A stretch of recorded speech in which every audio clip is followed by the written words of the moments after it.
So let's close the window. And let's just summarize the controls we've used for validation in this example. So we need to go back into the web page, default.aspx, in the design view. So we've used required field validators. We've used range validators. Age must be between 18 and 65. We've used a compare validator to compare against a fixed value. And we've used a compare validator to compare against another control. We've used a regular expression validator. And finally, we used a custom validator. So that's the full set of validators that we've looked at. Let's just go back into the validation tab because we also need to talk about validation summary. Now, typically, you'll add a validation summary to the bottom of your web page to contain a summary of all the error messages generated on the page. So let's drag the validation summary onto the bottom of our web page and configure the properties for it. So first things first, well, the ID, I'm going to leave that as validation summary 1. Okay. The display mode, well, at the moment it's currently displaying bulleted list.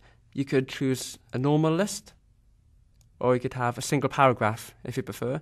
I prefer bulleted list. Also, you can specify header text. So this will be a message that gets displayed above the error messages when there are some. Please fix these errors on the page.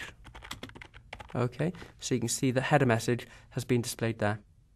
Now, there are two different ways for the summary information to be displayed. If you click Show Summary and set it to true, that's the default value, it will show this summary message on the web page. If you click Show Message Box and set that to true, then it will also pop up a client-side message box to show the error messages just before the data is submitted to the web server. So let's just leave both of those set to true and see how it looks. Okay, let's run the application, Control F5, and let's just click the Submit button and see what happens. Aha, so you can see it's displayed the text messages for each box. It's displayed the error messages at the bottom. That's the summary information. And it's also popped up the message box as well, containing the same data. So that's fairly clear. Now, at this point, you might prefer to display detailed error information in the summary and just maybe display a star, for example, at this point, just to indicate that there's a problem with this field. But the user then looks at the summary information down below to find out what the detailed error messages are. That's quite a useful way of saving real estate up here in the main body of your web page. So let's make some changes. Let's select the validation summary, first of all. And let's get rid of the message box because I've decided I didn't really like that very much anyway. Okay, and then what we'll do is we'll come up to, let's choose the first required field validator for the name text box. And let's change its text to be just a star. Okay, so you can see there's a star symbol appearing there. Now let's Control F5 to run the application again. And I'll leave the name box empty and click Submit. There we go. So this is quite a familiar pattern. The error messages are displayed in summary format at the bottom, and the star here just indicates that there is some sort of problem with the name text box. The user has to look down here to see what the actual error message is. Okay, so feel free to use whichever of these approaches you prefer and that makes more sense in your particular scenario.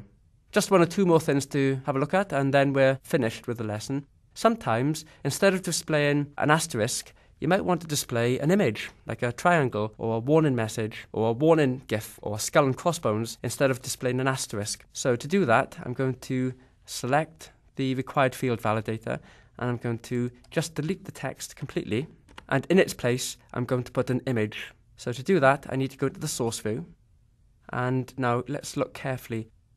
I'm trying to find the required field validator for the text box. So this is it. This is the required field validator for the name text box. Now at the moment, there isn't any text displayed. So what we'll do is insert an image tag at this point. And we'll set its source attribute to point to error.gif. And it's always a good idea to provide some alternate text in case the GIF can't be downloaded for some reason. And, well, I'll just set the alternate text to be a star. So this error GIF is actually in the web application. I don't know if you've probably noticed that already. But up here in Solution Explorer, error.gif, this is just a GIF file that I made myself. Okay, so let's run the application again and see if that gets displayed. So I'll leave the name text box empty and I'll click submit. And there it is. There's my GIF. That's error.gif. That's been displayed there. And the alternate text is popping up as well. So use that approach if you want to. Have images, or just use stars, or have full-blown text messages if you prefer. It's really up to you.